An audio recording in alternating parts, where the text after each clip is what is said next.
Substitute का मतलब क्या होता है? जैसे हम मेनली देखते हैं कि जब भी कोई काम हो रहा होता है ना, मेनली तो जैसे गेम हो रहा होता है, स्पोर्ट्स होता है, स्पोर्ट्स में कोई भी बंदा है वो काम नहीं कर रहा ठीक से, मतलब या उसको थक गया है वो खेलते हुए, तो क्या कहते हैं उसकी जगह दूसरा आ जाता है।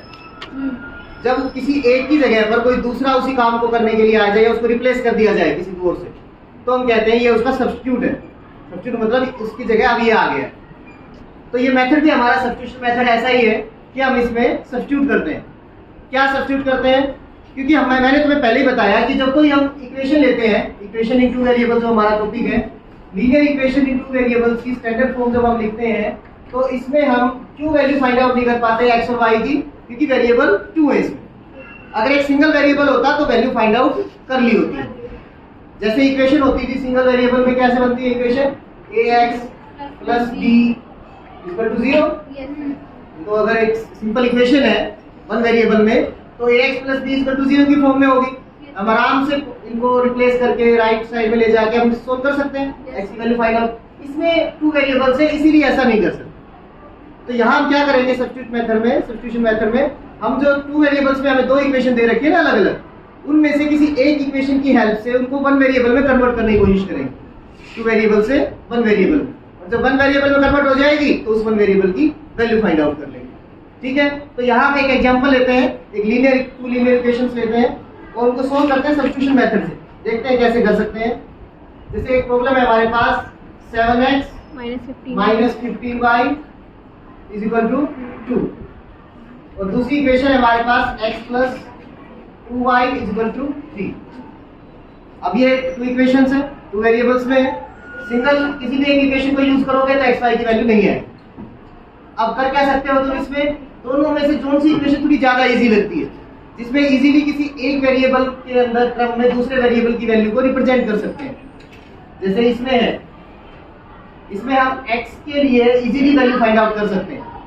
वैल्यू मतलब ओवरऑल एक नंबर नहीं आएगा लेकिन दूसरे वेरिएबल की टर्म में आ जाएगी। तो जैसे हम इसको सोल्व करें x plus 2y equal to 3। अब इसमें x के लिए पहले वैल्यू फाइंड आउट कर लो। सर 3 माइनस 2y, ये इक्वेशन नंबर 1 लेट कर लेते हैं, इसको इक्वेशन नंबर 2। तो इक्वेशन नंबर 2 में से x की वैल्यू इजीली हम नोट डाउन कर सकते हैं in terms of y। Yes तो ये हो जाएगी 3 और प्लस का 2y इधर माइनस माइनस 2y हो गया। यहाँ पर हमारे पास x की वैल्यू सेकंड टर्म से, सेकंड इक्वेशन की इजीली आ गई, x equal to 3 minus 2y। अब ये जो x की वैल्यू अभी लिखी है हमने y की टर्म में, अगर इसको हम सब्स्टिट्यूट करें फर्स्ट इक्वेशन में x को, फर्स्ट इक्वेशन में से अगर x को सब्स्टिट्यूट कर दें उसकी जगह पर ये वैल्यू x की रख दें, तो वहां पर क्या था, वो जो सेकंड वेरिएबल है हमारा, दो 2 वेरिएबल्स में इक्वेशन है, वो सिर्फ एक वेरिएबल में आ जाएगी y के लिए। तो हम क्या करते हैं, x की जगह पर 7 के साथ मल्टीप्लाई में x, तो x की जगह ये वैल्यू पुट करेंगे। यहाँ ये ध्यान रखना है ब्रैकेट लगानी जानी जरूरी है। जब भी हमारे पास कोई वैल्यू होगी x या y की और 2 और मोर देन 2 टर्म्स में होगी, तो उस वैल्यू को पुट करते टाइम x की जगह को ब्रैकेट में उसको रखना जरूरी है, क्योंकि 7 का रिलेशन इसके साथ मल्टीप्लिकेशन का है। अगर ब्रैकेट नहीं लगाई तो आप लोग सिर्फ 3 के साथ मल्टीप्लाई करके ही यहाँ पर मिस्टेक कर दो। फिर उसके बाद बाकी as it is minus 15y is equal to 2। तो हमें जो x की वैल्यू हमने फाइंड आउट की थी उसको इक्वेशन नंबर 1 में पुट कर दिया है। इक्वेशन नंबर पुट करने पर इक्वेशन बन गई, और ऐसी इक्वेशन हमने 8th क्लास में भी सोल्व करनी सीखी है। ये इजी बन गया है क्वेश्चन। अब इसके बाद आप इजीली इसको सोल्व कर सकते हैं। ठीक है, कैसे? 7 3 जा 21 minus 14y minus 15y is equal to 2। जो y की टर्म्स है मैं सोल्व करो आपस में। 21 minus 29 29y is equal to 2। ठीक है, उसके बाद क्योंकि नेगेटिव है वैल्यू y की, कुछ बच्चे सोचते हैं कि नेगेटिव वैल्यू जो होती है उसको सोल्व करने में दिक्कत है, वैसे होनी नहीं चाहिए। इस क्लास में आने के बाद 10th में हमें प्रॉब्लम नहीं होनी चाहिए इन चीजों में। 21 को चले जाओ उसी side, minus 29y is equal to 2 minus 21।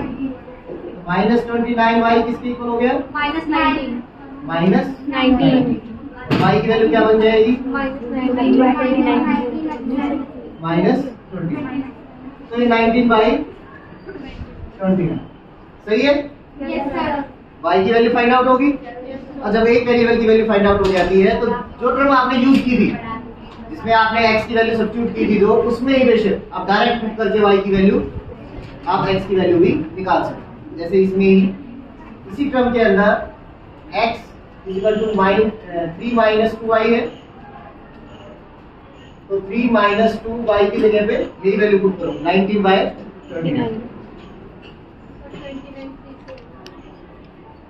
क्या नहीं, ये माइनस का साइन है, ये एक सिंगल टर्म है, इसको अलग से सोल्व करना है, ये अलग है 3/1 है, ठीक है।